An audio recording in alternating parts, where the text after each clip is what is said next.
आखिर बैसाख के महीने में, माधव महीने में इतनी महत्वता क्यों?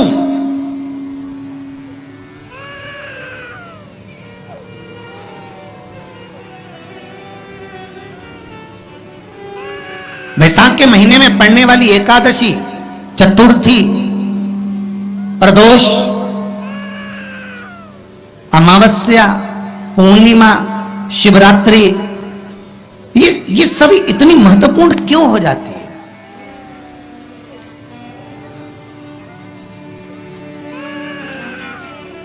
इसकी महत्वता इतनी प्रबल क्यों हो जाती है? किस लिए? क्योंकि बैसाख का जो महीना पड़ता है, सूर्य की संपूर्ण तपन, सूर्यदेव अपने पूर्ण तेज के साथ में, पूर्ण तेज के साथ में मृत्यु लोक के निवासियों पर, चाहे जलचर हो, थलचर हो, वायुचर हो, चाहे जो जीव हैं, उस पर जब किरण फेंकते हैं तो संसार का जो मनुष्य है उस पर जब ताप पड़ता है तो ताप पड़ने के कारण उसके मुख से भगवान का नाम निकल ही जाता है, स्मरण नाम निकल ही जाता है। जब उसके मुख से भगवान का नाम निकलता है तो वो भगवान की शरणागति खुद ग्रहण कर लेता है स्वयं।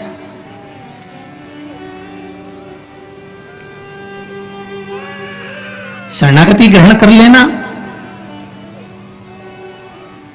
बैसाख की पोथी पढ़ते हो आप लोग? आप में से अगर कोई पढ़ता हो बैसाख महीने की पोथी, तो उसमें एक वर्णन आता है,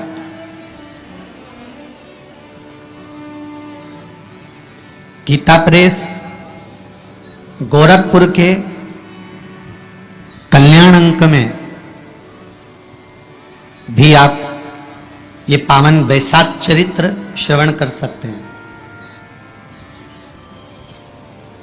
उसमें बैसाख महीने की पोथी में 10वें दिवस की कथा में 10वें अध्याय में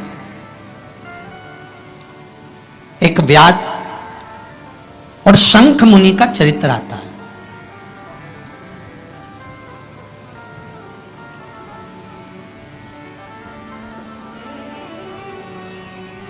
शंख मुनि एक बार निकलकर भगवान शंकर के मंदिर में जल समर्पित करने के लिए जा रहे थे और शिव मंदिर की ओर जाते जाते जाते जाते जाते जाते बीच मार्ग में चलते चलते चलते चलते और वो शंख मुनि जब शिव के मंदिर में पहुंचे, शंकर भगवान के मंदिर में जाकर उन्हें दर्शन किया,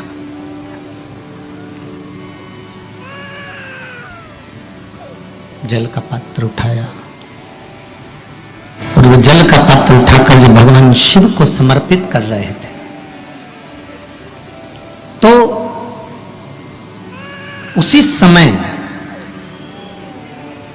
जल का पात्र उठाकर जब शंकर भगवान को समर्पित करा गया और शंख मुनि निकलकर जब बाहर आ रहे थे, आते आते शंख मुनि के मन में एक भाव उत्पन्न हो गया कि जब हम भगवान शिव को कुछ वस्तु समर्पित करते हैं तो उसका फल, उसका पुण्य फल हमें कितने समय में प्राप्त होता है। ये शंख मुनि के मन में एक विचार जागृत हो गया, शंख मुनि के मन में एक भाव जागृत हो गया।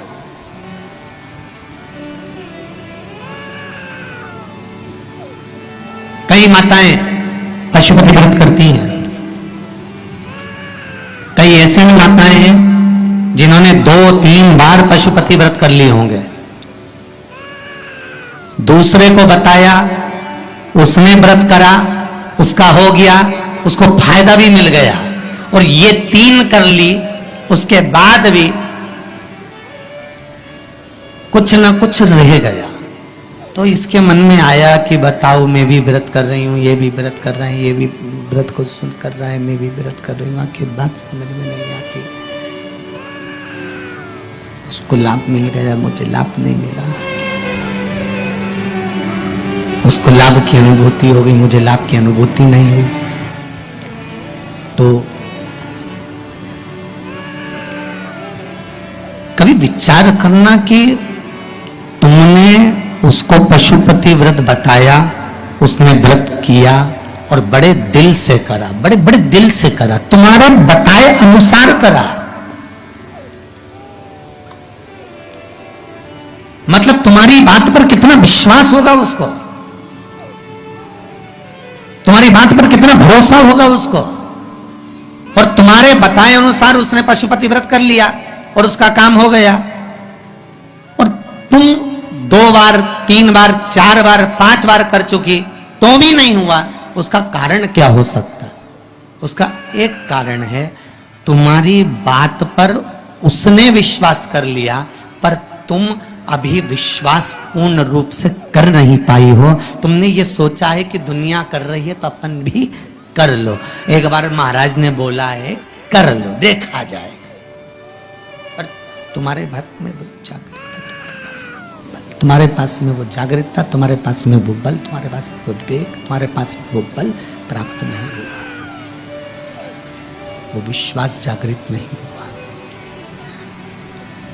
यदि तुम्हारे पास वो विश्वास जागृत हो जाता, वो बल जागृत हो जाता,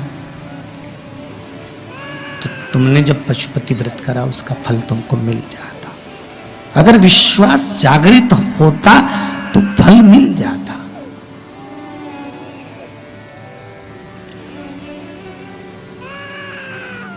विश्वास जागृत होने पर फल की अनुभूति है। सत्कर्म आप कर रहे हैं, थोड़ा सा अच्छा कार्य आप कर रहे हैं, भगवत भजन आप कर रहे हैं, कीर्तन आप कर रहे हैं, मंत्र जाप आप कर रहे हैं, स्मरण आप कर रहे हैं, नाम जाप यदि आप कर रहे हैं, तो वो लोभ से पवित्र होना चाहिए, बहुत दूर।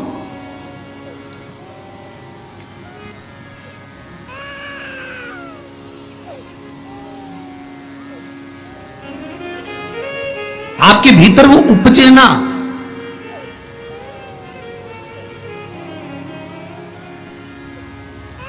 फिर चाहे दुनिया के लोग कितना भी कहे ना, वो एक बेल बेचारा किसान का, एक बेल कुएं में गिर गया।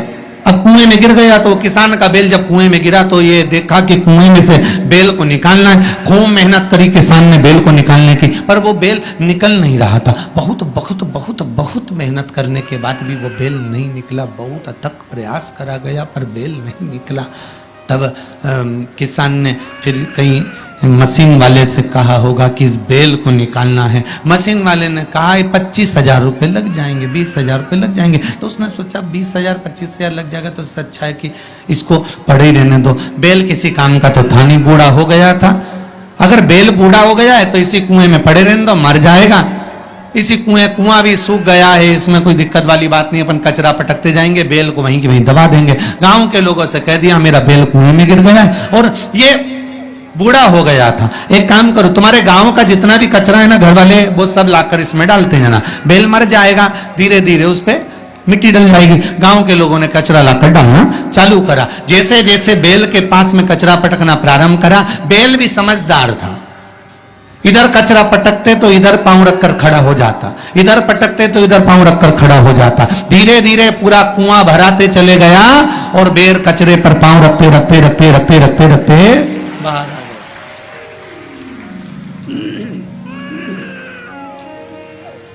बेल कचरे पर पांव रखते रखते रखते रखते बाहर आ गया, ऊपर आ गया। और जब वो ऊपर आया, निकल कर बाहर भाग गया, निकल कर बाहर भागा। बेल से हमको एक सीख लेना चाहिए, हमको एक चीज सीख लेना चाहिए। बुराई करने वाले कितनी भी बुराई करेंगे, निंदा का कचरा, बुराई का कचरा कितना भी पटकेंगे, हमको केवल उस पर पांव रखकर निकल कर बाहर की ओर चले जाना है और हमारे जीवन को सार्थक बना लेना है। करे करे तो करे।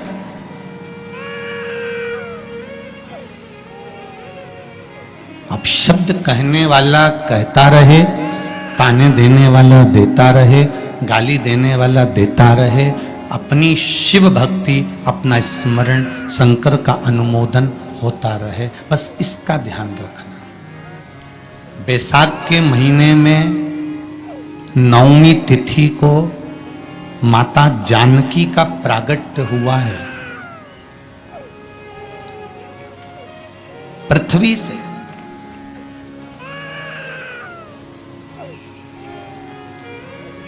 कभी एक विचार करिएगा कि नरसिंह अवतार बैसाख के महीने में हुआ, कुर्मा अवतार बैसाख के महीने में हुआ, हयग्रीव अवतार बैसाख के महीने में हुआ, परशुराम अवतार बैसाख के महीने में हुआ, माता जानकी का अवतार बैसाख के महीने में हुआ। आखिर बैसाख के महीने में, माधव महीने में इतनी महत्वता क्यों?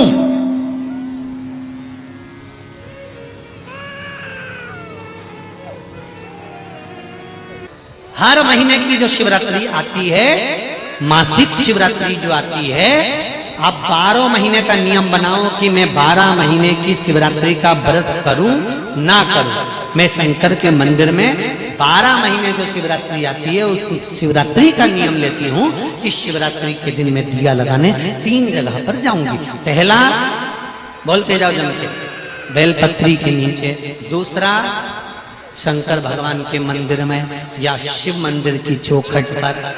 तीसरा, आंवले के वृक्ष के नीचे। ये 3 जगह पर आप प्रणाम कर कर, झोली पसार कर बाबा देवाधिदेव महादेव, माता लक्ष्मी और पार्वती के नाम से दिया लगाना प्रारंभ कर दीजिए।